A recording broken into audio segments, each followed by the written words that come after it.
क्रांति की शुरुआत जो है वो दूसरों से उम्मीद रखकर नहीं होती है। क्रांति की शुरुआत होती है खुद क्रांति बनने से।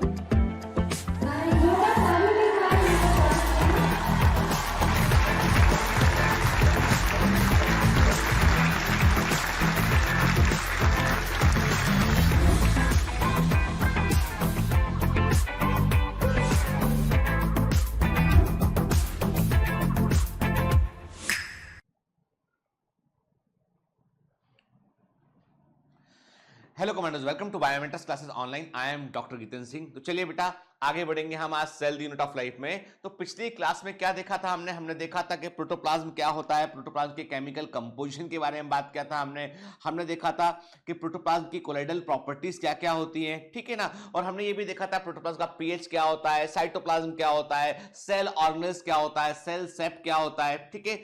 माइक्रोट्यूब्यूलर लेटाइस के बारे में हमने बात किया था और हमने बड़े सारे फंडामेंटल्स को यहां पर देखा। तो हम एक बात समझ चुके हैं कि सेल के अंदर जो ट्रूली अलाइव पार्ट है वो है प्रोटोप्लाज्म है, और जो भी सेल के अंदर लिविंग थिंग है वो सब कुछ प्रोटोप्लाज्म ही है, उसी का भाग है, ठीक है। तो मैंने कहा था कि प्रोटोप्लाज्म में से न्यूक्लियस को हटा देंगे तो क्या बचेगा, साइटोप्लाज्म बचेगा। साइटोप्लाज्म में हमने देखा था सेल मेम्ब्रेन होती है, मेसोप्लाज्म होता है, ठीक है। हमने अलग अलग हमने जो है उसके कंपोनेंट्स को समझने की कोशिश की थी, ठीक है। और मैंने ये भी कहा था कि यूकैरियोटिक सेल में जो क्लियर फ्लूइड मिलता है वो एक्चुअली क्लियर फ्लूइड नहीं होता है, वो प्रोटीन का बना एक जाल होता है, साइटोस्केलेटल कहते हैं, माइक्रोट्यूब्यूलर लेटाइस कहते हैं, ठीक है। तो अब थोड़ा सा बेटा हम आगे बढ़ते हैं इसमें। तो आज हम जो है मैंने फाइनली आपसे कहा था, काफी समय पहले मैंने आपसे कहा था कि हम सेल के अंदर एंटर करेंगे, तो आज हम सेल वॉल से शुरुआत करेंगे। लेकिन उसके पहले हम कुछ बेसिक फंडामेंटल्स को देख लेते हैं, थोड़ा सा बेसिक है उसको भी हम कवर कर लेते हैं। और ये चैप्टर थोड़ा सा बेटा टाइम टेकिंग चैप्टर है, तो सब रखिएगा मेरे साथ में, और इस चैप्टर से बहुत कुछ हमें सीखने मिलेगा, ठीक है।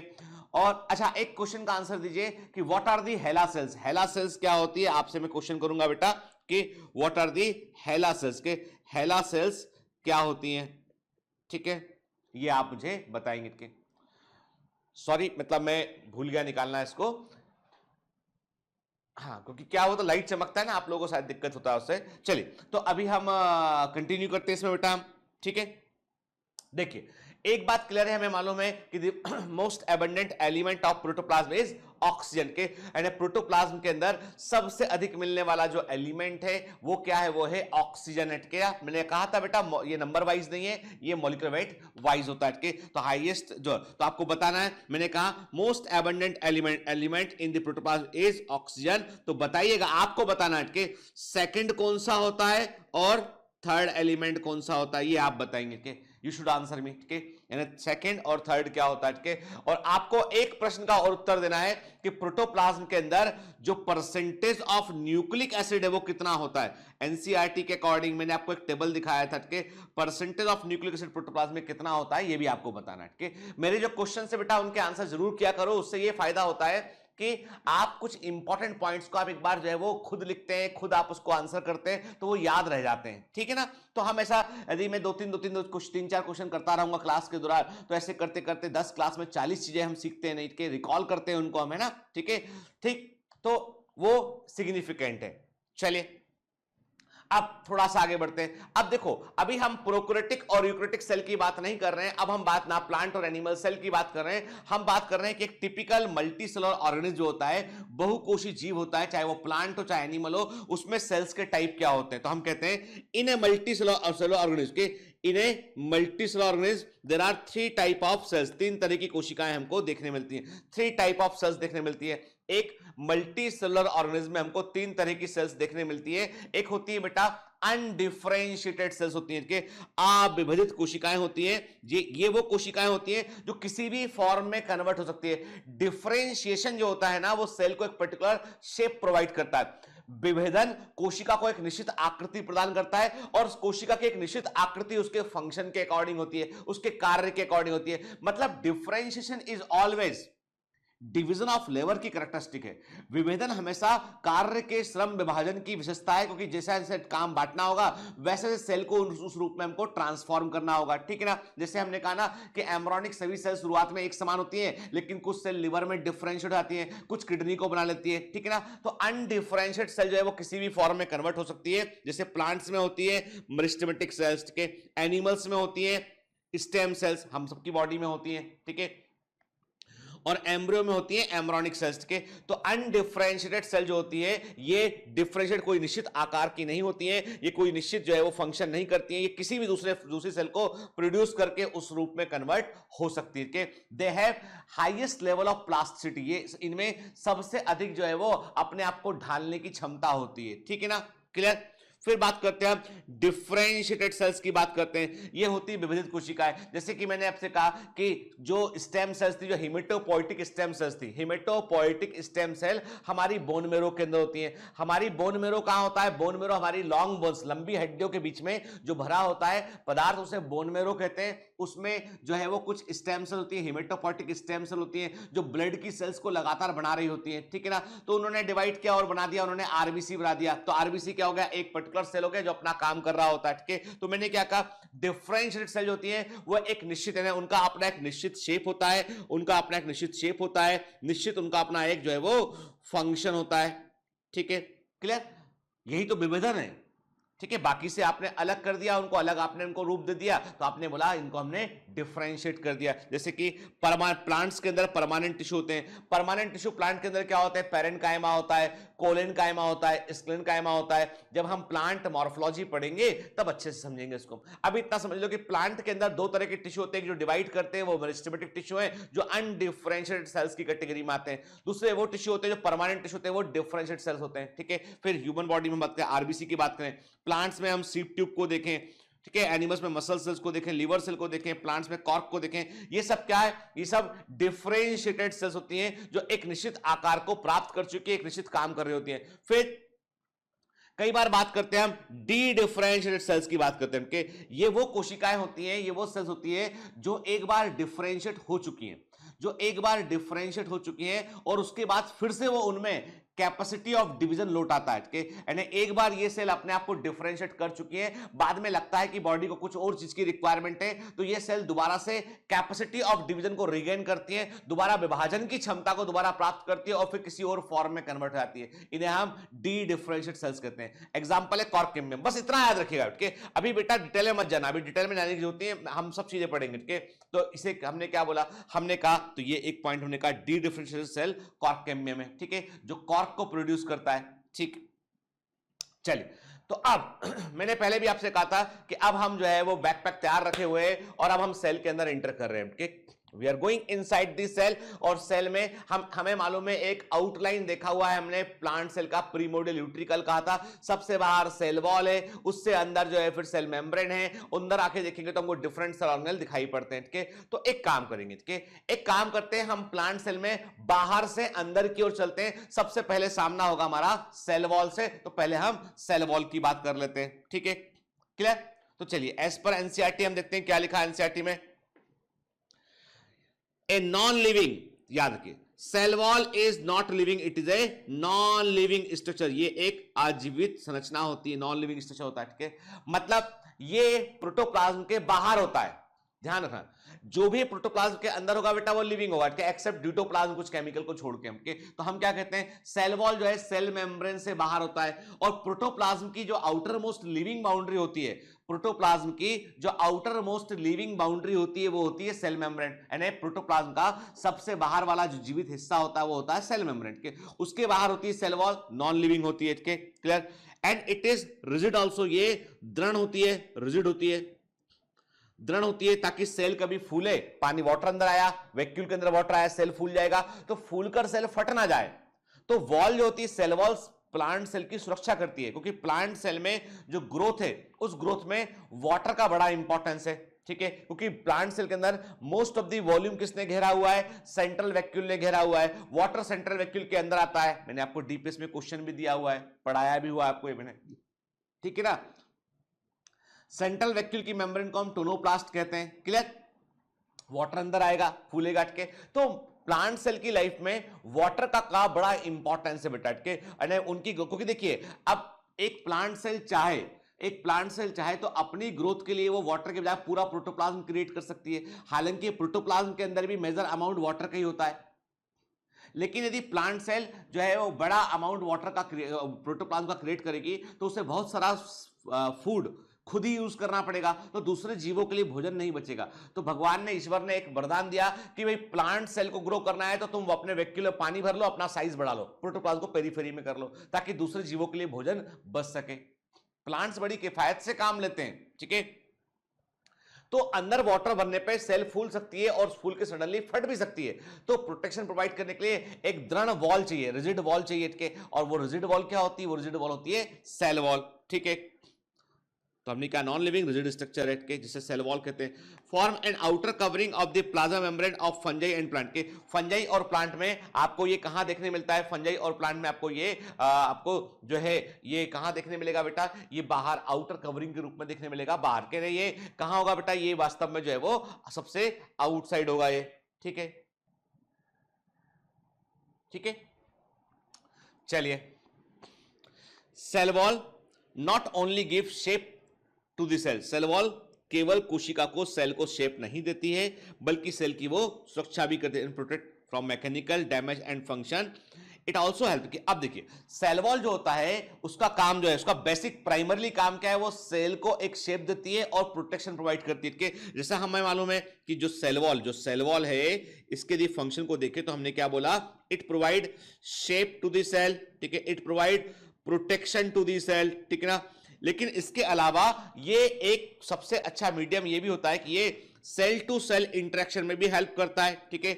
ये अनडिजायरेबल मॉलिक्यूल, जो बड़े साइज के मॉलिक्यूल सेल के अंदर इंटर हो सकते हैं, उनको रोकने का भी ये काम करता है, बैरियर के रूप में काम करता है। तो देखिए, हालांकि ऑस्मोसिस के पॉइंट ऑफ व्यू से cell wall is not an osmotic barrier, cell wall is freely प्रेवल के। सेल वॉल जो होता है, कोशिका भित्ति जो होती है, वो मुक्त पारगम्य होती है, फ्रीली परमेबल होती है, लेकिन बड़े साइज के मॉलिक्यूल तब भी इसके आर पार नहीं निकल पाते हैं। काफी बड़े साइज के मॉलिक्यूल होंगे तो इसके आर पार, जो मैक्रो मॉलिक्यूल्स हैं वो इसके आर पार नहीं निकल सकते, जैसे प्रोटीन मॉलिक्यूल इसके आर पार नहीं निकल पाएगा उठ के, क्लियर। इसके अलावा जो दो प्लांट सेल टिश्यू बनाने के लिए आपस में जुड़ी होती हैं, तो क्या होता है? सेल वॉल के थ्रू जो है एक प्रोटोप्लाज्म का धागा निकलता है, एक सेल से अगले सेल में through the cell wall move करता है। उस प्रोटोप्लाज्म के धागे को हम क्या बोलते हैं? प्लाज्मोडेस्माटा कहते हैं। सेल वॉल जो होता है वो दो प्लांट सेल को जोड़ने के लिए बीच में एक जो सीमेंटिंग लेयर भी बनती है, वहां पे से हम मिडिल लेमिला कहते हैं। तो cell wall cell to cell interaction में भी रोल प्ले करता है। तो बेटा याद रखना, इसको छोटी छोटी बातें हैं एनसीईआरटी में और सीधा सीधा एमसीक्यू बनकर आती हैं, ठीक है ना, clear.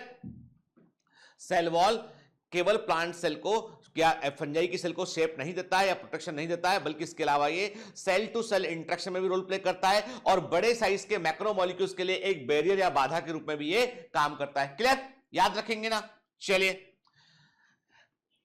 Algae have cell wall made up of cellulose, galactans, mannans and minerals like calcium carbonate. देखिए, अब एल्गी के बारे में याद रखो, थोड़ा यहां पे नोट कर लेते हैं हमके। जैसे एक एल्गी होती है बेटा डाइएटम, ठीक है, इसकी सेल वॉल में सिलिका जमा होता है, silica present in the cell wall में सिलिका होता है। एक एल्गी होती है कारा एल्गी की सेल वॉल में क्या होता है? कारा एल्गी की सेल वॉल में बेटा जो है वो कैल्शियम कार्बोनेट आपको देखने मिलेगा आपको, ठीक है, यानी कारा एल्गी सेल वॉल में कैल्शियम कार्बोनेट आपको देखने मिलता है आपको, ठीक है। जो रेड एल्गी होती है, जो भी रेड एल्गी ग्रुप की एल्गी होती है, इनमें आपको जो है वो अगार देखने मिलेगा, इन एल्गी में आपको जो है वो अगार देखने मिलेगा आपको, ठीक है ना, क्लियर।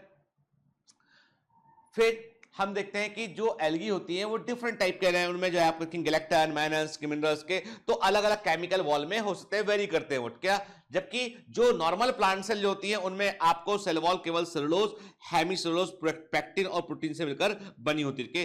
देयर में भी some protein molecules present in this cell wall, ठीक है, पर ये किस तरह के होते हैं हम आगे बात करेंगे, ठीक है। अभी इतना समझेंगे हम यहाँ पे कि जो सेल वॉल होती है उस सेल वॉल में, प्लांट की cell wall, cellulose main component होता है सेलुलोज के, द प्राइमरीली कंपोनेंट, सबसे यदि एक कोई चुनना हो इनमें से तो आप बोलेंगे this is the primary component, ये सबसे मेन कंपोनेंट के। बाकी सब सेकेंडरी कंपोनेंट के। Pectin is the main component of middle lamella, ये मिडिल लेमिला का मेन कंपोनेंट के। क्लियर? अब आप बोलेंगे सर सेल वॉल में प्रोटीन कहां से आया, सेल वॉल में प्रोटीन कहां से आया, तो आपको क्लियर कर दूं मैं, देयर आर सम मॉलिक्यूल जिनका काम होता है कि सेल वॉल को लूज करना, सेल वॉल को टाइट करना। सेल वॉल वास्तव में कई सारे थ्रेड, सेलुलोज के जो फाइबर होते हैं उनके गुथने पर सेल वॉल बनती है, ऐसे गुथने पर सेल वॉल बनती है, ठीक है। तो इन थ्रेड को खोलने का काम होता है, एक्सपांसिन नाम का मॉलिक्यूल होता है जो खोलता है इनको, टाइट करता है इनको। जब एक प्लांट सेल वाटर लेके अपना साइज बढ़ाती, ग्रोथ करती है, तो सेल वॉल को खोल के थ्रेड को खोलना पड़ता ताकि वो लूज होके आगे बढ़ने का मौका दे।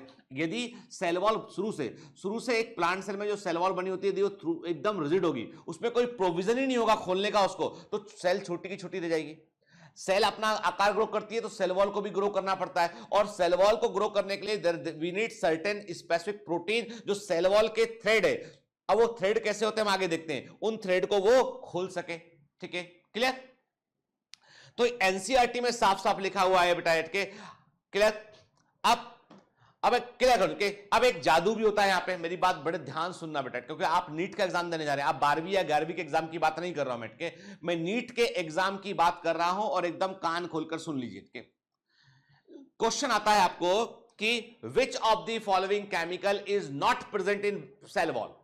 सुनिएगा क्वेश्चन के, कौन सा एलिमेंट, कौन सा केमिकल सेल वॉल में नहीं होता है। ऑप्शन ए है सेलुलोज, ऑप्शन बी है हेमीसेलुलोज, ऑप्शन सी है पैक्टिन, ऑप्शन डी है protein. You should answer protein. क्या आंसर करेंगे आप? प्रोटीन। अब आप बोलोगे सर ये तो उल्टा बोल दिया आपने, यहां तो लिखा हुआ है। देखो बेटा, एग्जाम हमेशा इस बात का नहीं होता है, एग्जाम हमेशा इस बात का नहीं होता है कि 3 ऑफ 4 ऑप्शन है, 3 गलत है, 1 सही है। There are some time exam में ऐसा क्वेश्चन भी आता है जिसमें कि चारों ऑप्शन लगभग सही होते हैं, आपको मोर करेक्ट आंसर चुनना होता है। कई बार एग्जाम में क्वेश्चन ऐसा भी आता है जिसमें कि चारों ऑप्शन गलत होते हैं, आपको कम गलत आंसर चुनना होता है। तो it is all about the possibility कि आपके सामने जो एमसीक्यू है ना, वही सबसे इंपॉर्टेंट चीज है, और आपको उत्तर उसी में चुनना है। आपको कितना भी ज्ञान हो, आपका कितना भी ज्ञान हो, यदि आप अपना ज्ञान एग्जामिनर के ब्रेन के साथ में मैच नहीं कर पा रहे हैं तो आपको सफलता नहीं मिलेगी।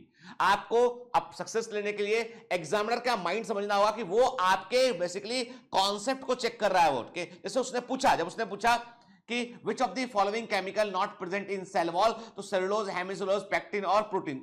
Actually he want to know कि विच इज मेन केमिकल जिनके बगैर सेल वॉल नहीं बन सकती है, तो आंसर इसका है सेलुलोज, हेमीसेलुलोज एंड पैक्टिन। ये इंपॉर्टेंट है, ठीक है। क्लियर? प्रोटीन इज ऑप्शनल कि भाई वो प्रेजेंट है तो सेल वॉल खोलने में रोल प्ले करेगा। लेकिन फिर अगला क्वेश्चन किया उसने, which of the following chemicals are present in the cell wall, कौन से केमिकल सेल वॉल में पाए जाते हैं। ऑप्शन ए दिया उसने only cellulose and hemicellulose, option B दिया उसने only hemicellulose and pectin, option C दिया उसने pectin and protein, option D दिया उसने cellulose, hemicellulose, pectin and protein. Answer क्या लगाएंगे? आंसर डी लगाएंगे, ठीक है। वी स्मार्ट इनफ के। आप में से कई बच्चे अब टेस्ट देते हैं, टेस्ट क्या होते हैं, और ये तो ऐसा हो गया, बी होना था, सी दे दिया सर ने आंसर। अरे दादा सोचो, थिंक अबाउट इट कि आई एम टेस्टिंग यू। मतलब जो एग्जामिनर आपके साथ खेल करने वाला है ना, उसको हम यही कर लेते हैं ताकि आप एग्जामिनर को हरा के आए आपके। क्लियर? चलिए तो आगे बढ़ते हैं इसमें। तो मैंने क्या कहा आपसे कि सेल वॉल जो है, एल्गी की सेल वॉल में आपको डाइटम में आपको जो है वो क्या मिलेगा बेटा, आपको डाइटम के अंदर आपको जो है वो सिलिका मिल सकता है, सेल वॉल में सिलिका मिलता है, कारा में कैल्शियम कार्बोनेट मिलता है, रेड एल्गी में अगार मिलता है आपको इसमें, क्या, ठीक है। फिर कुछ एल्गी में कैराग्रीन नाम का केमिकल भी मिलता है आपको। फिर हम क्या देखते हैं बेटा, हम देखते हैं कि जो प्लांट सेल होती है जनरली उनमें सेलुलोज, हेमीसेलुलोज और आपका पैक्टिन और प्रोटीन जो है वो सेल वॉल में हमको देखने मिलता है, ठीक है। क्लियर? फिर the cell wall of young plant cell, the cell wall of a young plant cell, the primary wall is capable of growth। अब देखिए इसका मतलब यह है कि प्लांट सेल वॉल में एक से अधिक लेयर होती है। क्लियर? यदि प्राइमरी कहीं पे लिखा हुआ है, प्राइमरी वॉल कहीं पर यदि जो है वो प्राइमरी वॉल शब्द का इस्तेमाल किया है, इसका मतलब यह है कि सेल वॉल में एक से अधिक लेयर होती है। प्राइमरी वॉल होती है, सेकेंडरी वॉल होती है, टर्सरी वॉल भी होती है कुछ सेल्स में, ठीक है। तो यहां पर याद रखिए, सबसे पहले सेल वॉल की सबसे पहले बनने वाली लेयर, सेल वॉल की सबसे पहले बनने वाली लेयर क्या होगी? वो होगी सेलुलोज से बनी लेयर होगी और वो होगी प्राइमरी वॉल लेयर होगी। तो याद रखिए, एक यंग प्लांट सेल में नई बनी प्लांट सेल में जो बेटा आपका जो एकमात्र जो वॉल लेयर प्रेजेंट होगी वो प्राइमरी वॉल लेयर होगी। एक नई बनी प्लांट सेल में जो the layer that is present from the beginning is the primary wall layer. ठीक है, और ये ग्रोथ कर सकती है, मतलब इसके थ्रेड को आप खोल सकते हो, इसको ग्रो कर सकते हो आपके। लेकिन सेकंड जैसे एक सेल मैच्योर हो गई, जब एक सेल परिपक्व हो गई, मैच्योर हो गई, मतलब उसको अब आगे और नहीं बढ़ना है, तब उसमें कई बार सेकेंडरी वॉल डेवलप होती है, और सेकेंडरी वॉल जो होती है वो प्राइमरी वॉल से अंदर की तरफ डेवलप होती है, ठीक है ना? क्लियर?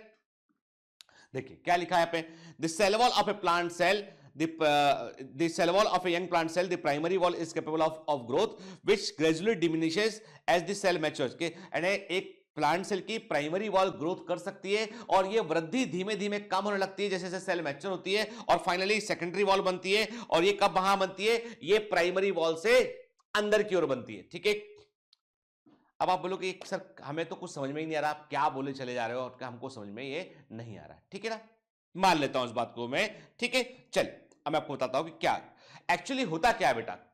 एक्चुअली होता यह है कि एक सबसे पहले ध्यान से बात सुन के, सबसे पहले एक प्लांट सेल बनी, उस प्लांट सेल ने अपनी प्राइमरी वॉल को बनाया, ये उसकी प्राइमरी वॉल है। ठीक है, उसकी ये प्राइमरी वॉल है। क्लियर? ठीक है, इसके बाजू में एक और प्लांट सेल है, इसकी भी अपनी ये प्राइमरी वॉल है। ठीक है, इसकी भी अपनी प्राइमरी वॉल है, दोनों प्लांट। यानी ये हम जो देख रहे हैं, ये क्या देख रहे हैं? हम देख रहे हैं ये प्राइमरी वॉल। समझो बेटा क्या लिखा है, बातें पढ़ लेना। प्राइमरी वॉल देख रहे हैं, प्राइमरी वॉल लेयर देख रहे हैं। किससे बना होगा? मेनली सेलुलोज से बना होगा। ये ग्रो कर सकता है। ठीक है, अब दोनों प्लांट सेल को टिश्यू के साथ में रखना है हमको, जोड़ के संभाल कर रखना है हमको। तो क्या करेंगे? दोनों को आपस में जोड़ना पड़ेगा, चिपकाना पड़ेगा। ठीक है, चिपकाने के लिए वी नीड सीमेंटिंग मटेरियल, हमें सीमेंटिंग मटेरियल की रिक्वायरमेंट हुई। ठीक है, ये सीमेंटिंग मटेरियल कहता है, ये जो लेयर सीमेंटिंग लेयर बनी एक, इसे क्या बोला हमने? इसे हमने बोला मिडिल लैमिला, बोला इसको हमने। इसको मैं इधर लिख देता हूं, इसको हमने क्या बोला? इसे हमने बोला मिडिल लैमिला, बोला इसको हमने, मिडिल लैमिला बन गया। क्या है ये? मिडिल लैमिला सीमेंटिंग लेयर होता है। अब प्लांट सेल ग्रो हो चुका है, अब सेकेंडरी वॉल बनना है। तो आप एक बात बताइए मेरे को, आपने कभी घर बनते देखा है? जो घर बनता है तो घर में क्या करते हैं हम ईंटों को इमेजिन करते हैं कि जो ईंटें हैं, बिल्कुल जो मैं बोल रहा हूं समझ उसको इमेजिन कीजिए। जो ईंटें हैं वो एक प्लांट सेल है ना, और जो ईंट की सरफेस है वो क्या है? वो ईंट की जो सरफेस है खुद की सरफेस है वो प्राइमरी वॉल है ना। तो आपने कभी घर बनाते हुए देखा है? किसी मिस्त्री को देखा होगा आपने घर बनाते हुए कि वो एक ईंट को रखता है, क्या करता है वो ऐसे लेगा, उसने एक ईंट को रखा, ठीक है, सीमेंट लगाया, दूसरी ईंट को रखा, सीमेंट लगाया उसने ऐसे, ठीक है, ऐसे वो ईंटों को जोड़ता जाता है ना। तो इमेजिन करते हैं जो ईंट है, ईंट की सरफेस जो है वो क्या है? जो ईंट की सरफेस है वो क्या है बेटा? वो है प्राइमरी वॉल लेयर है, और जो सीमेंटिंग लेयर जो है वो जो सीमेंट है वो मिडिल लेयर के। अब कभी आप देखो, मान लो हमारा ये घर है, इमेजिन करके हमारा ये घर है, इस घर में हम रहते हैं और हमको जो है अंदर हमें अपने घर में प्लास्टर करना है। जैसे हम प्लास्टर करते हैं ना, तो प्लास्टर जनरली हमारी प्रायोरिटी होती है कि प्लास्टर हम अंदर तब से करें, घर के अंदर से करें ताकि हमारी दीवारें साफ दिखाई पड़े। ऐसे इमेजिन कीजिए कि ये एक सेल है, एक सेल अपने आप में एक घर के समान है, एक सेल अपने आप में कंपार्टमेंट के समान है। अब वो पूरी तरीके से ग्रो कर चुकी है, then it want to plaster its house. वो अपने घर को प्लास्टर करना चाहती है चारों तरफ से। तो क्या करेगी वो? बाहर तो मिडिल लैमिला ऑलरेडी प्रेजेंट है, फिर प्राइमरी वॉल है, अब उसके बाद जो प्लास्टर में जो लेयर बनेगी वो सेकेंडरी वॉल लेयर बनेगी। तो सेकेंडरी वॉल लेयर हमेशा प्राइमरी वॉल लेयर से अंदर होगी, क्योंकि घर के अंदर प्लास्टर किया गया है। कहां किया गया है? घर के अंदर प्लास्टर किया गया है। ठीक है ना, क्लियर? समझ में बात आ रही है? जैसे एक हमारा घर है, वो एक सेल के समान मान लिया हमने क्या कहा? हमने कहा कि बाहर वाले घर से वो जुड़ा हुआ है, एक घर से जुड़ा हुआ है मैंने और वहां पे एक सीमेंटिंग लेयर ऑलरेडी लगा हुआ है, जिसको हमने क्या बोला? मिडिल लैमिला काट के। अब अंदर प्लास्टर, घर के अंदर वाली ईंटों पे प्लास्टर करना है हमको, तो हमने क्या बोला? हमने कहा कि हाँ अंदर तक प्लास्टर किया, मतलब ये सेकेंडरी वॉल लेयर है। ठीक है, हमने पूरे घर को एक सेल मानकर चल रहे हैं। तो उसका मतलब ये है कि प्राइमरी वॉल लेयर के ऊपर हमेशा सेकेंडरी वॉल लेयर डिपॉजिट होती है। तो इसका मतलब यह है कि यदि आप सीक्वेंस देखें, बाहर से अंदर की ओर सीक्वेंस देखें, सबसे बाहर middle lamella, primary wall layer, then secondary wall layer आपको देखने मिलेगी। क्लियर? आगे बढ़ते हैं। The middle lamella is a layer made up of calcium pectate, साथ साथ में बेटा इसमें कुछ मात्रा में इसमें जो है वो मैग्नीशियम पैक्टेट भी होता है। इसमें कैल्शियम के अलावा मैग्नीशियम पैक्टेट भी देखने मिलता है, जो कि जो नेवरिंग प्लांट सेल्स उनको ग्लू करती है, जोड़ती है आपस में के। अब सेल टू सेल कम्युनिकेशन बनाए रखने के लिए क्या होता है, प्रोटोप्लाज्म के धागे आर पार निकलते हैं, जिनके बारे में हमने ऑलरेडी एक बार बात किया हुआ है। इनको हम प्लाज्मोडेस्माटा कहते हैं। The cell wall and middle lamella may be traverse by the plasmodesmata which connect the cytoplasm of the neighbouring cells. के समीपवर्ती कोशिकाओं के बीच में टेलीफोन के तार बिछे होते हैं, यहां से वहां संचार करना है, कम्युनिकेशन करना है, तो व्हाट यूनिट प्लाज्मोडेस्माटा की आपको रिक्वायरमेंट होगी बेटा। क्लियर? ठीक है। तो मैंने क्या कहा आपसे कि मिडिल लैमेला जो है वो कैल्शियम पैक्टेट से बनी होती है, कुछ मात्रा में इसमें मैग्नीशियम पैक्टेट भी होता है, और मिडिल लैमेला सीमेंटिंग लेयर होती है जो प्लांट सेल को आपस में जोड़कर रखती है के। और मिडिल लैमेला और सेल वॉल के बीच में सेल टू सेल कम्युनिकेशन बनाने के लिए प्रोटोप्लाज्म के धागे होते हैं, जिनको हम प्लाज्मोडेस्माटा कहते हैं। क्लियर? क्लियर? अब देखिए, ये तो एनसीईआरटी देखा, थोड़ा सा हमें एनसीईआरटी को इलेबोरेट करना पड़ेगा, थोड़ा सा और डिटेल में आके समझना पड़ेगा। तो अब चलिए हम फिर से एबीसीडी शुरू करते हैं। हमने कहा प्लांट सेल में एक डेफिनिट और रिजिड सेल वॉल होती है, बिल्कुल सही बात है।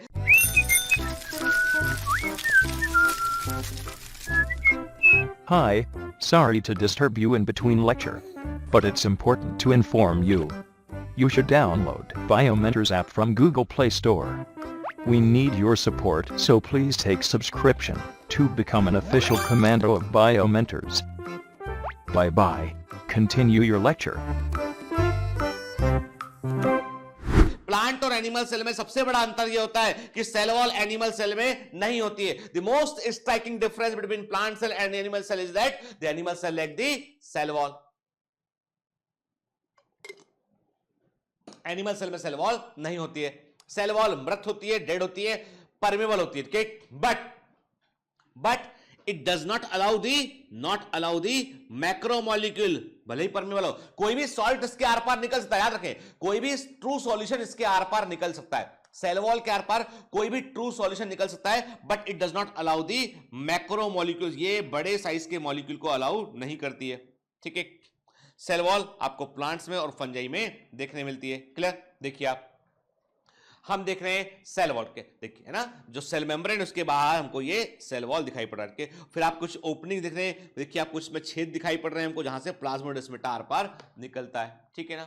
क्लियर है ना? इमेजिन दिमाग में रखिएगा बेटा।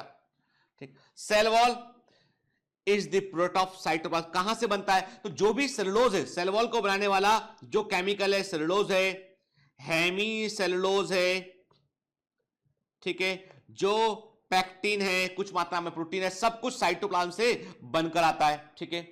Cell wall is does not act as a physiological boundary, physiological एक ही word, physiological boundary. Cell wall physiological boundary के समान काम नहीं करता है। मतलब cell wall is not an osmotic barrier. के परासरण की घटना जब हम पढ़ते हैं, जब हम प्लांट वाटर रिलेशन को पढ़ते हैं, तो cell wall is not an osmotic barrier. के सेल वॉल जो है वो परासरणी बाधा नहीं होता, it is not an osmotic barrier. के मतलब कौन सा मॉलिक्यूल अंदर आएगा बाहर जाएगा ज्यादा कंट्रोल नहीं करता है, और इसके पास कोई खुद की मेटाबॉलिज्म नहीं, डेड ऑलरेडी डेड स्ट्रक्चर होता है। के इसका मेन फंक्शन मैकेनिकल होता है, ये प्रोटेक्शन प्रोवाइड करता है, शेप प्रोवाइड करता है। के 3 लेयर में डिवाइड कर सकते हैं इसको हम, primary wall layer, secondary wall layer और टर्सरी वॉल लेयर बोलते हैं इसको हम।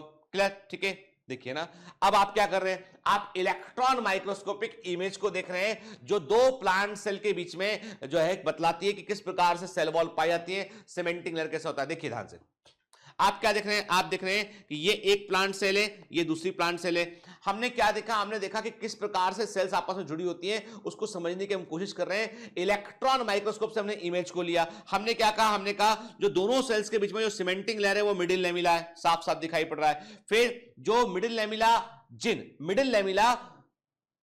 एडजेसेंट प्लांट सेल को आपस में जोड़ती है through the primary wall. And middle देखो क्या होता है, मिडिल लेमिला बीच में, तो इधर क्या होगा, प्राइमरी वॉल होगा, इधर भी प्राइमरी वॉल होगा। मतलब दो एडजेसेंट प्लांट सेल की प्राइमरी वॉल को जोड़ने वाली लेयर को क्या बोलते हैं, मिडिल लेमिला कहते हैं। दो समीपवर्ती पौधों की प्राथमिक भित्ति को जोड़ने वाली परत को क्या बोलते हैं, मध्य पटलिका बोलते हैं, मिडिल लेमिला बोलते हैं।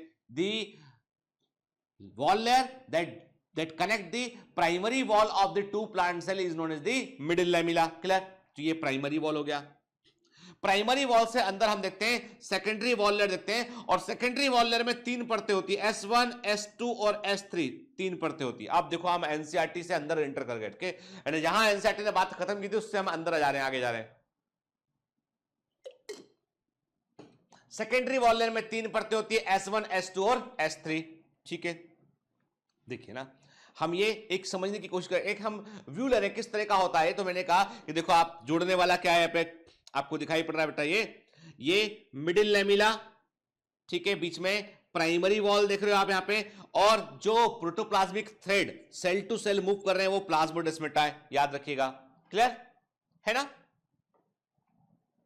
चलिए, तो एक सिंपल सा डायग्राम हम यहां पर बना लेते हैं ताकि हमको याद रहे कि किस प्रकार की वॉल लेयर होती है, किसका सीक्वेंस क्या होता है। तो ये डायग्राम साधारण सा डायग्राम है, आपकी कॉपी में आप आसानी से इसको बना सकते हैं बैठ के। सिंपल है, मैंने क्या बोला आपसे कि बीचों बीच सीमेंटिंग लेयर है, सीमेंटिंग लेयर को मैं कलर करता हूं। मैंने कहा ये सीमेंटिंग लेयर हो गया, ये मैंने कहा ये हो गया इसका सीमेंटिंग लेयर। ठीक है, मैंने कहा ये सीमेंटिंग लेयर, मिडिल लैमिला मैंने कलर कर दिया। मैंने कहा ये हो गया सीमेंटिंग लेयर, हो गया ये मिडिल लैमिला। ठीक है, इसको मैं कलर करता हूं। ठीक है, मैंने कहा ये हो गया मिडिल लैमिला। ठीक है, दो प्लांट सेल को आपस में जोड़ने वाला ये सीमेंटिंग लेयर हो गया। ठीक है ना? फिर हमने क्या कहा, हमने कहा फिर एक होता है प्राइमरी वॉल लेयर। तो हमने क्या बोला, this is the primary wall layer. ये मैंने बोला ये हो गया बेटा प्राइमरी वॉल लेयर। ठीक है ना? ठीक है, मैं केवल लकीर से शो कर रहा हूं प्राइमरी वॉल लेयर के। इसके बाद प्राइमरी वॉल लेयर के ऊपर क्या जमा है बेटा, ये है सेकेंडरी वॉल लेयर। मैंने कहा ये हो गया सेकेंडरी वॉल लेयर, हमको दिखाई पड़ा जो प्राइमरी वॉल लेयर से अंदर। ठीक है ना? चूंकि पूरा कलर था, ये सेकेंडरी वॉल लेयर हो गया, और इसमें हमको तीन परतें, हमको तीन परतें इसके अंदर हमको दिखाई पड़ रही है, S1, S2 और S3 के तीन परतें हमको यहां पर सेकेंडरी वॉल लेयर में देखने मिल रही है, S1, S2 और S3। ठीक है, तीन लेयर हमको यहां पर देखने मिल रही है। आप सिंपल लकीर खींचिए, काम बन जाएगा। केवल आपको सीक्वेंस याद रखना है कि primary wall layer, middle lamella, middle lamella ने दो प्लांट सेल की प्राइमरी वॉल को जोड़ा। प्राइमरी वॉल से अंदर सेकेंडरी वॉल लेयर है, S1, S2 और S3 लेयर प्रेजेंट है, और सबसे अंदर फिर टर्शरी वॉल लेयर देखने मिल सकती है। It may not be present in most of the cell, किसी में पाई जाती है, टर्शरी वॉल लेयर होती है। ठीक है ना? और फिर सबसे अंदर क्या है, प्रोटोप्लाज्म है। ठीक है, याद रखना है, सीक्वेंस क्रम हमको दिमाग में रखना है। ठीक, प्राइमरी वॉल लेयर के बारे में लिखते हैं थोड़ा। प्राइमरी वॉल लेयर जो होती है वो 1 से 3 माइक्रोन थिक होती है, 1 to 3 माइक्रोमीटर थिक होती है। 1 माइक्रोमीटर कितना होता है बेटा, 10⁻⁻⁶ मीटर होता है। ठीक है ना? क्लियर? ये सबसे पहले फर्स्टली एपेयर वॉल लेयर होती है, मेनली सेलुलोज से बनी होती है, थिन होती है और इलास्टिक लेयर होती है, खिंच सकती है, ग्रोथ में रोल प्ले कर सकती है। कि आप जब एक प्लांट, यंग प्लांट से ग्रो करती है तो यही लेयर उसमें हेल्प करती है, अपना साइज बढ़ा सकती है। तो प्राइमरी सेल वॉल लेयर जो है वो 1 से 3 माइक्रोमीटर थिक होती है, फर्स्टली एपेयर वॉल लेयर होती है, मेनली सेलुलोज से बनी होती है, थिन और इलास्टिक लेयर होती है, पतली और प्रत्यास्थ परत होती है। इलास्टिक का मतलब है खिंच सकती है, जो ग्रो कर सकती है। ठीक है ना? और अपनी जगह पे आप ही सकती है वापस। फिर सेलुलोज, अब सेलुलोज क्या होता है, प्राइमरी वॉल लेयर सेलुलोज। अब सेलुलोज के बारे में कुछ पता होना चाहिए हमको, क्योंकि हम सेलुलोज के बारे में उसका नाम लेते रहें और उसके बारे में पता ना रखें तो प्रॉब्लम है। And it is one of the very important portion जो हम पर देख रहे हैं स्लाइड के, ये बड़ा महत्वपूर्ण स्लाइड है, इस पे एग्जाम में क्वेश्चन पूछा जाता है। Cellulose is an organic compound. Cellulose एक कार्बनिक पदार्थ है जो कि पॉलीसेकेराइड के, सेकेराइड मतलब शुगर, पॉली मतलब कई सारे शुगर मॉलिक्यूल के मिलने पर बनता है सेलुलोज, और जिन शुगर मॉलिक्यूल से बनता है उन्हें बोलते हैं beta D glucose. It is a polymer of beta D glucose. Very very IMP के, ये बीटा डी ग्लूकोज का पॉलीमर है। याद रखना बेटा, जो स्टार्च है स्टार्च भी एक पॉलीसेकेराइड है जो कि अल्फा डी ग्लूकोज का पॉलीमर है। स्टार्च अल्फा डी ग्लूकोज का पॉलीमर होता है, ठीक है। स्टार्च स्टोर्ड फूड मटेरियल होता है। स्टार्च होता है वो संग्रहित भोज्य पदार्थ होता है, स्टोर्ड फूड मटेरियल होता है, जो कि वास्तव में जो है वो अल्फा डी ग्लूकोज का पॉलीमर होता है। सेलुलोज जो होता है वो स्ट्रक्चर पॉलीसेकेराइड है। सेलुलोज होता है वो स्ट्रक्चर को बनाने वाला पॉलीसेकेराइड है और इसके बीटा डी ग्लूकोज का पॉलीमर होता है। Cellulose is the primary structural component of green plant के। ग्रीन प्लांट में आप पाएंगे देखेंगे कि जो पॉलीसेकेराइड आपको जो है सब most of the green plants में देखने मिलेगा आपको, वो है सेलुलोज के। अधिकांश ऑलमोस्ट सभी प्लांट्स में आपको ये देखने मिलेगा। Also the secondary wall contains cellulose which with variable amount of lignin and hemicellulose के। जब प्राइमरी वॉल लेयर तो मेनली सेलुलोज से ही बना होता है, लेकिन सेकेंडरी वॉल लेयर जो होता है उसमें भी कुछ मात्रा में सेलुलोज आपको देखने मिलता है, जिसमें लिग्निन और बाकी दूसरे मॉलिक्यूल प्रेजेंट हो सकते हैं, ठीक है। तो अब हम कहते हैं कि एक एग्जामिनर एक क्वेश्चन करता है, आपसे कहता है which is the most common biopolymer on the earth के। कौन सा पृथ्वी पर सबसे अधिक मिलने वाला बायोपॉलीमर है? Which is the most common biopolymer on the earth. कौन सा पृथ्वी पर सबसे अधिक मिलने वाला बायोपॉलीमर है? आंसर इसका लिग्नोसेलुलोज, ठीक है ना, जो वुड में होता है, लकड़ी में होता है, वुड में होता है, ठीक है। हर वुड के अंदर जो केमिकल प्रेजेंट है वो है लिग्नोसेलुलोज प्रेजेंट है, जो कि सेकेंडरी वॉल लेयर को रिप्रेजेंट करता है, ठीक है ना, क्लियर। तो मतलब most common biopolymer on the earth, इस पृथ्वी पर कोई एक ऐसा जैविक पॉलीमर, बायोलॉजिकल पॉलीमर जो सबसे अधिक मात्रा में नेचुरली प्रेजेंट है वो है लिग्नोसेलुलोज, क्लियर, ठीक है। लिग्निन और सेलुलोज को एक साथ हम क्या बोलते हैं? लिग्नोसेलुलोज कहते हैं। फिर एनिमल्स की बात करें तो एनिमल्स में केवल एकमात्र एनिमल का ग्रुप है ट्यूनिकेट्स के। ट्यूनिकेट्स हैं जिनके अंदर आपको सेलुलोज बनाने की क्षमता मिलती है। बाकी दुनिया में किसी और एनिमल में सेलुलोज को बनाने की क्षमता नहीं होती है, ना वो सेलुलोज को अपने ऊपर जो है वो कवर के रूप में यूज करते हैं। द ओनली एनिमल ग्रुप, जो एक याद रखिएगा ये एनिमल किंगडम का क्वेश्चन है कि ये एनिमल किंगडम का पॉइंट है, ठीक है। The only group of animal जो ट्यूनिकेट्स है बेटा, उनमें एबिलिटी होती है कि वो सेलुलोज को क्रिएट कर सकते हैं, उसको वो यूज कर सकते हैं। बाकी दूसरे एनिमल्स में ऐसा नहीं होता है कि जैसे हमें we can not digest cellulose, हम सेलुलोज को नहीं पचा सकते हैं कि, लेकिन टर्माइट्स जो दीमक होते हैं वो सेलुलोज को पचा लेते हैं, क्योंकि उनकी गट के अंदर देयर आर सम बैक्टीरिया जो पचाने में हेल्प करते हैं। जो कैटल्स होते हैं, चौपाई होते हैं, वे भी सेलुलोज को पचा लेते हैं। उसके लिए क्या होता है, उनके कंपाउंड स्टमक में बैक्टीरिया पाए जाते हैं जो सेलुलोज को पचाने का काम करते हैं, ठीक है ना। तो bacteria can digest the cellulose. Some acetic acid bacteria are also known to synthesize cellulose के। कुछ जो एसिटिक एसिड बैक्टीरिया होते हैं बेटा, वो भी सेलुलोज का निर्माण कर सकते हैं, ठीक है। Cellulose was discovered by French chemist Anselme Payen. Chemistry में पूछा गया है ऑल इंडिया पीएमटी में। सेलुलोज की खोज की थी एक फ्रेंच केमिस्ट एंसेल्म पायन ने, ठीक है। और ऐसा माना जाता है कि दुनिया भर में जो जितने भी प्लांट्स हैं, पूरे बायोलॉजिकल वर्ल्ड में जितने भी प्लांट हैं, वो साल भर में 1.5 इंटू 10⁹ टन सेलुलोज को प्रोड्यूस करते हैं। जो प्लांट्स हैं वो हर साल इतना सेलुलोज प्रोड्यूस करते हैं जिसकी अमाउंट होता है 1.5 इंटू 10⁹ टन, ठीक है। Now come to the secondary wall layer की बात करते हैं। तो प्राइमरी वॉल लेयर सेलुलोज से बनी होती है, देखा हमने के। अभी हम सेलुलोज का जो अरेंजमेंट है उस पर भी हम बात करेंगे। मैंने कहा ना आपसे कैसा नेटवर्क के रूप में होता है, उस पर भी हम बात करेंगे। अभी केवल हम वॉल लेयर समझ रहे हैं। सेकेंडरी वॉल लेयर की बात करें तो हमेशा हमेशा ध्यान रखना, ये हमेशा जो है वो प्राइमरी वॉल लेयर से अंदर की तरफ होती है। It is situated inside the primary wall layer. ये प्राइमरी वॉल लेयर से अंदर की तरफ होती है।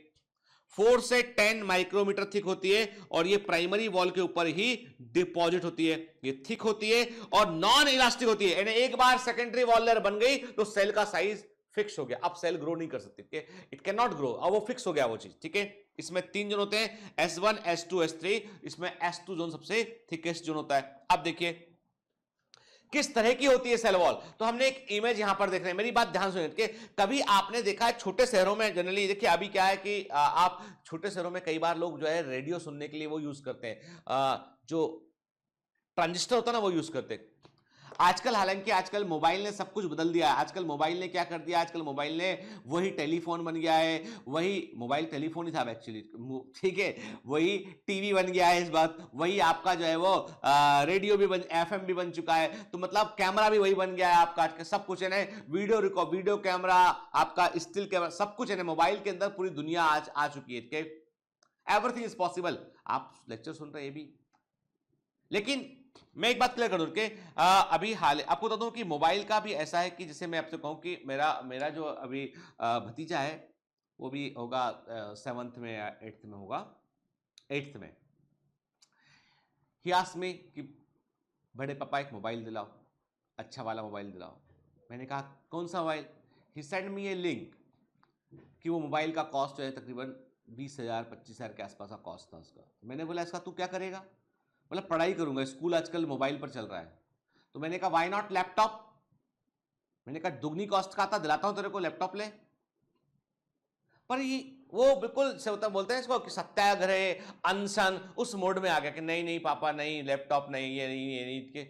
जबकि एक्चुअली में ideally laptop is the best thing as compare to mobile. यदि आप देखो फोन यदि किसी को करना है, मैसेज रिसीव करना है, तो सिंपल मोबाइल भी आपका काम करता है। 2-3-4 हजार का मोबाइल, उसमें भी स्मार्टफोन के फंक्शन आजकल आने लगे, ठीक है, वो भी काम करता है। लेकिन when अब आप यदि बहुत बड़ा इन्वेस्टमेंट मोबाइल में कर रहे हैं, मतलब you are investing in camera, you are investing in this के, तो अभी आपके लिए मोर और लेस वो एंटरटेनमेंट का साधन बन जाता है। मैं कहता हूं मैं सर कि if you have option to purchase a laptop, go for laptop, because it is a forever thing. आप बहुत कुछ कर सकते हैं, आप सेव कर सकते हैं उसमें, आपका डिस्ट्रैक्शन डिस्टर्बेंस बहुत चीजें नहीं होती उसमें। It is always a good option. मैं देखा अभी कई बच्चों ने मेरे फोटो भेजे, तो दे purchase a very low cost laptop, 15-17 हजार की भी लैपटॉप मार्केट में अवेलेबल है, जिन्हें नोटबुक बोलते हैं, जिसमें इंटरनेट के अकॉर्डिंग आप बेसिक फंक्शन सारे कर सकते हैं। बहुत हाई लेवल ऑफ एडिटिंग वगैरह ये सब नहीं कर सकते उसमें, आपका काम पूरा हो जाएगा उसमें पढ़ाई लिखाई का। And the cost is almost same to same cost पे। तो अभी मैं आपको बता रहा था कि जहां बात निकली थी कि छोटे शहरों में आज भी कई लोग जो है वो आप देखना पुराने जो लोग होते हैं या जो खेतों में जाते हैं वो ट्रांजिस्टर यूज करते हैं। तो ट्रांजिस्टर कैसा होता है कि उसमें ऐसे ऐसे ऐसे एक सिरा होता है, आपको सुनना है तो आप उसको खींच लो तो पूरे तार निकलता है और लंबा सा एंटीना बन जाता है। काम खत्म हो गया, एंटीना को दबा दो तो एंटीना वापस से छोटा होकर साइड में चला जाता है। देखा है कि नहीं देखा? पहले बताओ, देखा है कि नहीं देखा है ना? तो जैसे वो ट्रांजिस्टर में क्या होता है, एक के अंदर वो रिंग होते हैं, आप खींचते हो तो पूरा लंबा सा एंटीना बन जाता है, दबाते हो तो एंटीना छोटा हो जाता है उठ के। इमेजिन करते हैं कि वो जो ट्रांजिस्टर को खींचा हमने, बड़ा एंटीना किया, तो उसमें क्या है, उसमें एक बाहर वाला लेयर है ये, ठीक है, उसके बाद अंदर वाला लेयर है, फिर अंदर वाला लेयर है, ठीक है, तभी तो आपने दबाया तो एक दूसरे के अंदर चला गया, छोटा हो गया, खींचा आपने तो बड़ा हो गया। तो इमेजिन करते हैं बिल्कुल वैसे, देखिए वो ऐसा होता है, ठीक है, बिल्कुल वैसे ही हमने क्या किया, बेटा, हमने जो है वो बिल्कुल वैसे ही हमने जो है वो सेल के अंदर से हमने सेल वॉल को धकाया हमने और खींचा। हमने देखा सबसे बाहर हमको दिखाई पड़ी प्राइमरी वॉल लेयर, फिर secondary wall layer S1 S2 S3, then the tertiary wall layer हमको दिखाई पड़ी। यहां पर देखिए मिडिल लेमिला है, प्राइमरी वॉल है, S1 S2 और S3 आपको दिखाई पड़ रहा है। फिर आप देख रहे हो कि इसी स्ट्रक्चर को हमने माइक्रोस्कोप से झांक कर देखा तो क्या दिखाई पड़ा हमें कि ये मिडिल लेमिला है, ये प्राइमरी वॉल है, और प्राइमरी वॉल में क्या देख रहा हो, सेलुलोज है जिसकी कोटिंग हेमिसेलुलोज ने कर रखी है, ये हेमिसेलुलोज है, ठीक है। फिर आप देख रहे हो कि जो है वो सेकेंडरी वॉल लेयर में लिग्निन भी प्रेजेंट है इसमें। तो बाकायदा एक नेटवर्क होता है, पूरा जाल है, जाल के समान ऐसे जो है वो सेल वॉल के सारे थ्रेड है। सेल वॉल क्या है, धागों से बना हुआ एक समूह थ्रेड है पूरा, जो वॉल लेयर को बनाता है, ठीक है। फिर सेकेंडरी वॉल लेयर में क्या क्या होता है, जमा होता है। Following chemicals are deposited at cell wall very कम से कम 7 या 8 बार क्वेश्चन एग्जाम में आ चुका बेटा के कौन सा केमिकल कहां जमा, 7 या 8 बार, वो भी कम बोल रहा हूं मैं आपसे, ठीक है। Lignin most important chemical, lignin is a polymer of coniferyl alcohol. Lignin coniferyl alcohol का पॉलीमर होता है। Lignin is a polymer of coniferyl alcohol. Lignin किसका पॉलीमर है, कोनिफेराइल अल्कोहल का पॉलीमर होता है लिग्निन के, और ये जमा होता है स्क्लेरेन्काइमा टिश्यू में, जाइलम वेसल में और जाइलम ट्रैकिड के। यानी प्लांट्स के अंदर जो स्क्लेरेन्काइमा टिश्यू होते हैं, जो कि डेड टिश्यू होते हैं, हार्ड टिश्यू होते हैं, ठीक है, फाइबर वाले बनाते हैं, जो प्लांट का जो फाइबर होता है एक्चुअली वो स्क्लेरेन्काइमा टिश्यू होता है। जाइलम वेसल भी डेड स्टेज होता है। जहां जहां भी लिग्निन जमा होगा, वो सेल की डेथ हो जाएगी। अब ऐसा क्यों होता, आगे बात करते हैं। यानी वो सेल बचेगी नहीं, वो सेल लेकिन मजबूत हो जाएगी वो सेल और मजबूती प्रदान करेगी, ठीक है। तो lignin is a polymer of coniferyl alcohol जो स्टेनकाइमा टिश्यू में देखने मिलता है, जाइलम ट्रैकेट में, जाइलम वेसल में देखने मिलता है। क्यूटिन की बात करें, cutin is a polymer of fatty acid का पॉलीमर है, वैक्स के समान होता है। अब क्यूटिन जो है वो कहां होता है, वो एपिडर्मिस पे होता है। इंटरेस्टिंग बात यह कि क्यूटिन जो है प्लांट के एपिडर्मिस में आउटर फेस में बाहर तरफ जमा होता है, याद रखिएगा, गलती मत करना के। यहां पर क्यूटिन जब सेकेंडरी डिपोजिशन करेगा ना तो ये एक्सेप्शनली प्राइमरी वॉल से बाहर करेगा, उठ के जैसे मैंने कहा ये एपिडर्मिस, एपिडर्मल सेल है, एपिडर्मल सेल आपस में, तो क्यूटिन जमा होगा तो यहां ऐसे जमा होगा, सीक्रेट होगा और ऐसे जमा होगा बाहर के, और जुड़कर ये क्यूटिकल परत को बनाएगा। तो क्यूटिन वैक्स के समान मटेरियल है जो एक मोम के समान परत को बनाता है जो लीफ की एपिडर्मिस को घेरती है, और इसका फायदा ये होता है कि वाटर का लॉस कम से कम होता है, मतलब पौधे से जो जल की हानि, वाटर की का लॉस है, गर्मीकरण, वो कम से कम होता है। इसका मतलब किसी प्लांट में यदि मोटी क्यूटिकल लेयर प्रेजेंट है, किसी प्लांट में यदि थिक क्यूटिकल लेयर प्रेजेंट है, इसका मतलब वो प्लांट कहां मिलेगा। चलो मैं ऑप्शन देता हूं। किसी प्लांट, देखो पहले फंडा बताता हूं। क्यूटिकल जो होता है वो क्यूटिन से बनी सेकेंडरी वॉल लेयर है, प्राइमरी वॉल से बाहर एपिडर्मिस सेल, केवल एपिडर्मिस सेल पे जमा होती है वो, ठीक है, कहीं और नहीं मिलेगा। ये वाटर के लॉस को रोकती है, जल की हानि कम से कम हो। एक पौधे में यदि थिक क्यूटिकल है, मोटी क्यूटिकल परत है, तो मानकर चलिए पौधा, मान लिया मैं आपसे पूछा कहां मिलेगा वो पौधा, आपको कहां का पौधा हो सकता है, उठ के शिमला का, शिमला का हो सकता है क्या, भोपाल का, या राजस्थान का। कहां का हो सकता है, बिल्कुल सही, राजस्थान का हो सकता है, क्योंकि गर्मी वहीं पड़ती है अधिक, ठीक है। जहां अधिक गर्मी पड़ेगी, जो रेगिस्तानी एरिया है, वहां पे मोटा क्यूटिकल लेयर देखने मिलेगा आपको, वाटर के लॉस को रोकेगा उठ के। तो कोई प्लांट इसमें थिक क्यूटिकल लेयर है, मतलब वो ऐसा प्लांट है जो हाई टेम्परेचर में रहता है, जो वाटर के लॉस को रोकने की कोशिश करता है। तो ऐसे प्लांट को हम जीरोफिटिक प्लांट बोलते हैं, मरुस्थली पौधे बोलते हैं इनको हम, ठीक है। उसमें थिक क्यूटिकल देखने मिलेगी। और जो एक्वाटिक प्लांट है उसमें क्यूटिकल एब्सेंट होगी या नेग्लिजिबल होगी उसमें, ठीक है, क्लियर। फिर आते हैं सुबेरिन। सुबेरिन जो है वो भी, सुबेरिन भी फैटी एसिड का पॉलीमर है, और ये कॉर्क की सेल वॉल में जमा होता है। ये कॉर्क की सेल, ये नॉर्मल है, अंदर तरफ ही जमा होगा, सेल वॉल को डेड कर देगा। ये सुबेरिन जो होता है वो कॉर्क की सेल वॉल में जमा होता है। याद रखिए, जब कभी सेल में लिग्निन जमा होगा सेल की डेथ आएगी, सुबेरिन जमा होगा सेल की डेथ आएगी, पर क्यूटिन जमा होगा सेल की डेथ नहीं होगी, क्योंकि क्यूटिन केवल एक तरफ जमा होता है, केवल एक तरफ जमा होता है। अब आप बोलोगे सर अभी आपने बताया हमको कि लिग्निन सेल में जमा होगा सेल की डेथ हो जाएगी, सुबेरिन जमा होगा सेल की डेथ हो जाएगी, क्यों डेथ हो जाएगी। अरे भाई सिंपल सी बात है, ये एक सेल है, ठीक है, इसने आसपास से बाकी सेल से कनेक्शन बना रखा है अपना प्लाज्मोडेस्माटा से, न्यूट्रिएंट वगैरह भी लेती है वो। अब सेकेंडरी वॉल जमा हुआ इसमें, कि सेकेंडरी वॉल जमा हुआ इसमें, ये सेकेंडरी वॉल जमा हुआ, ये बन गया लिग्निन।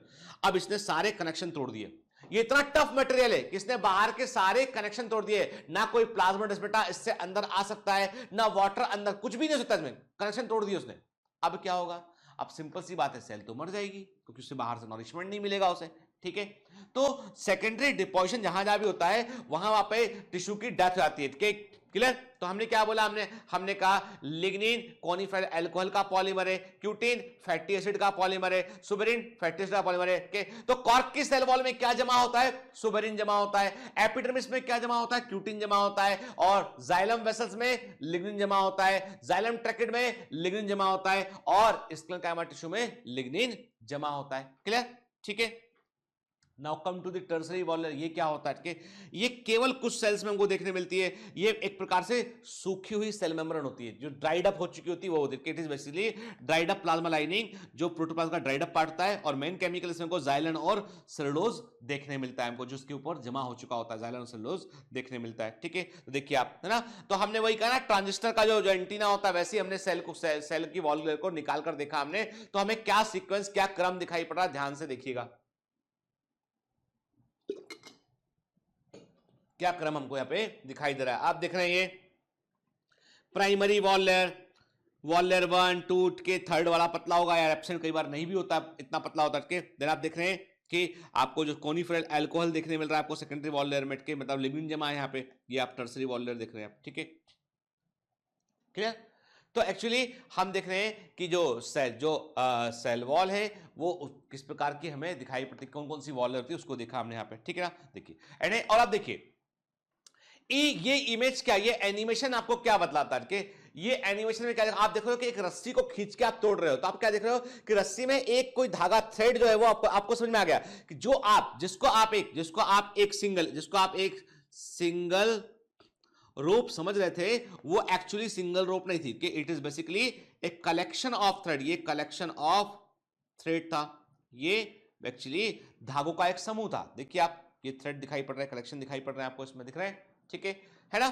तो वैसे ही जब सेल वॉल को हम देखते हैं तो हमें वो एक लेयर के रूप में दिखाई पड़ती है, but actually it is a collection of so many threads, कई सारे थ्रेड का वो कलेक्शन होती है, जैसे आप देखिए ध्यान से, है ना। हम देखें, हम तो मैंने कहा कि मिडिल लेमिला के बाद हमने कहा प्राइमरी सेल वॉल ले रहे थे, हम क्या देख रहे हैं अंदर तरफ सेल मेम्ब्रेन दिख रहा है, अभी सेकेंडरी वॉल नहीं बना इसके अंदर के, एक हम यंग सेल का सेल वॉल को देख रहे हैं। तो आप क्या देख रहे हो, प्राइमरी वॉलर में क्या दिखाई पड़ रहा है आपको उसमें आपको सेलुलोज के माइक्रोफिब्रिल दिखाई पड़ रहे हैं, क्रॉस लिंकिंग करने वाले पैक्टिन भी दिखाई पड़ रहे हैं आपको यहाँ पे जो है वो, तो डिफरेंट केमिकल आपको दिखाई पड़ के, तो एक्चुअली में ये जो है ऐसे कई सारे सेलुलोज के माइक्रोफिब्रिल होते हैं जो आपस में गुथे होते हैं और उससे जो है वो सेल वॉल का स्ट्रक्चर बनता है, तो याद रखिएगा। चलिए, The main component of cell wall of the plant cell is cellulose. अब एक एक बात को बड़े ध्यान से समझिएगा और नोट करते जाना बेटा इसको, क्योंकि आपको आपकी एनसीईआरटी में नहीं मिलेगा और कई सारी रेफरेंस बुक के अंदर भी गलत तरीके से दे रखा है और कहीं पर है भी नहीं है। तो मैंने क्या कहा, this cell wall of plant cell की सेल वॉल का जो मेन कंपोनेंट है वो क्या है, वो है सेलुलोज के। Very very um The smallest structural unit of cell wall is elementary fibril or Michel के, very very important के।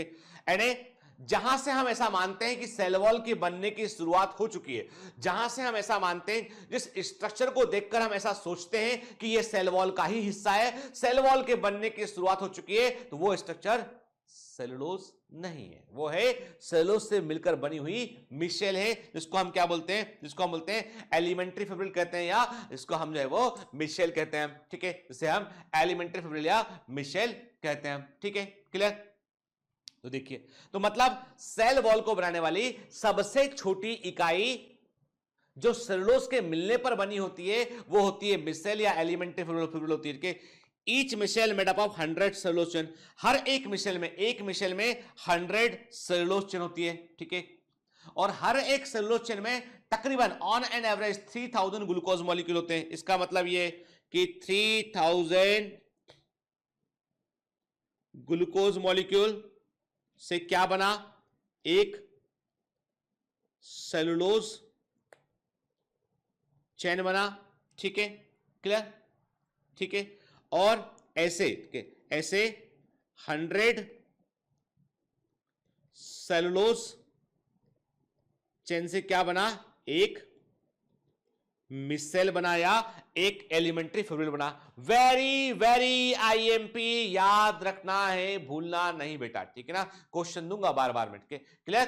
तो मैंने क्या कहा आपसे कि सबसे छोटी इकाई जो सेल वॉल के बनने को दर्शाती वो मिशेल या एलिमेंट्री फिब्रिल है, जो कि वास्तव में 100 सेलुलोज चेन से मिलकर बना होता है। एक सेलुलोज चेन के अंदर तकरीबन 3000 ग्लूकोज मॉलिक्यूल होते हैं और ऐसे 20 मिशेल के मिलने पर एक माइक्रोफिब्रिल बनता है। ऐसे 20 मिशेल मिलेंगे तो एक माइक्रोफिब्रिल बनेगा और ऐसे 250 माइक्रोफिब्रिल जुड़ेंगे तो एक मैक्रोफिब्रिल बनेगा और फिब्रिल बनेगा। और इसको आप देख पाते हो माइक्रोस्कोप से। Whenever you are using microscope तो you can only see the macrofibril और फिब्रिल। अब बाकी को देखने के लिए आपको इलेक्ट्रॉन माइक्रोस्कोप इस्तेमाल करना पड़ेगा, ठीक है, क्लियर। तो एक बात दिमाग में सेट कर लीजिए, सबसे छोटी यूनिट जिससे सेल वॉल बन रही है वो मिशेल या एलिमेंट्री फिब्रिल है। एक एलिमेंट्री फिब्रिल के अंदर जो है तकरीबन 100 सेलुलोज चेन है, एक सेलुलोज चेन में 3000 ग्लूकोज मॉलिक्यूल है। ऐसे 20 माइक्रोफिब्रिल, ऐसे 20 जो है वो आपके एलिमेंट्री फिब्रिल या मिशेल से क्या बनता है बेटा, उससे एक माइक्रोफिब्रिल बनता है। और ऐसे 250 माइक्रोफिब्रिल से 250 माइक्रोफिब्रिल से एक मैक्रोफिब्रिल बनता है या एक्चुअल फिब्रिल बनता है, जो हमें दिखाई पड़ता है माइक्रोस्कोप में, ठीक है ना।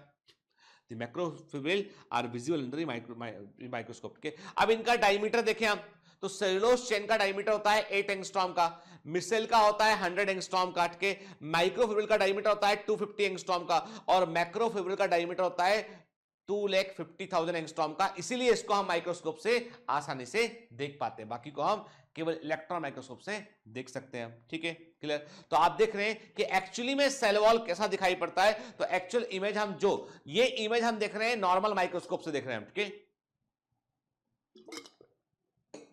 बढ़िया अच्छे रिजोल्यूशन वाला, हाई मैग्निफिकेशन वाले, हम अच्छे वाले कंपाउंड माइक्रोस्कोप से ये वाला इमेज देख रहे हैं, जिसमें हमको दिखाई पड़ रहा है। देखिए आपको ये सेल वॉल दिखाई पड़ रहा है। ठीक है, clear.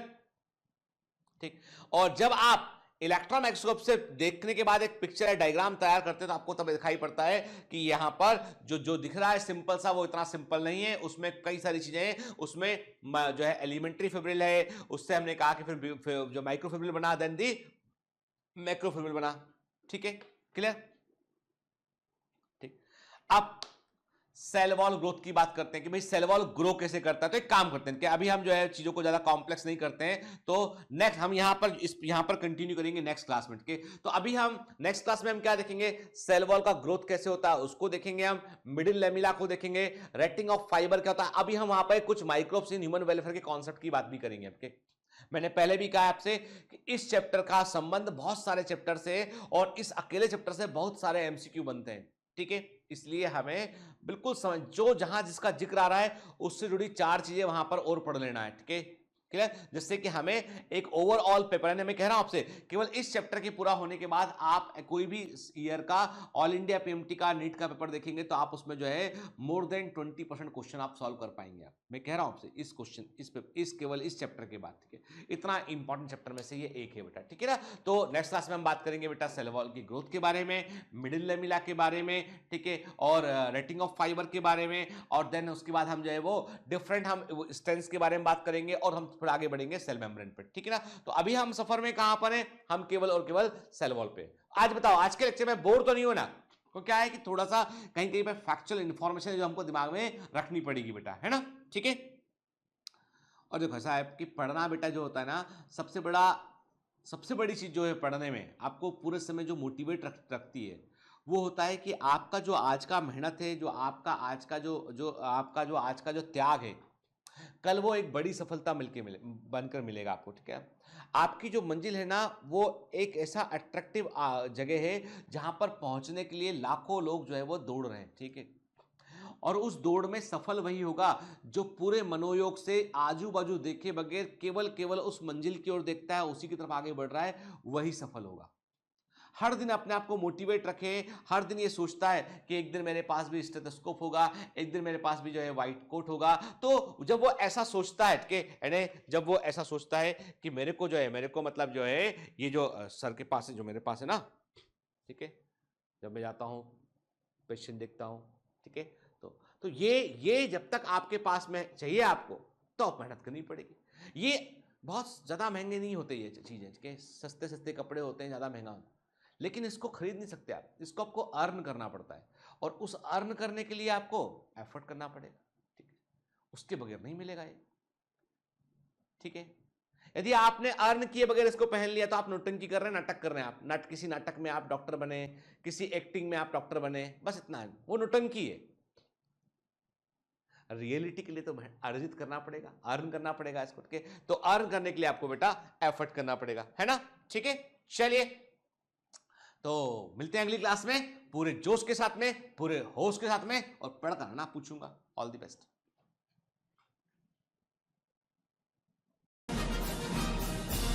Hi. To become an official commando of Biomentors, join us at www.biomentors.online. Here you can solve daily practice papers, an online test. You can download performance enhancement sheets. You can track your progress. You can interact with other fellow commandos. Join us and prepare yourself. It's a commando training for your success. Download Biomentors online app from Google Play Store.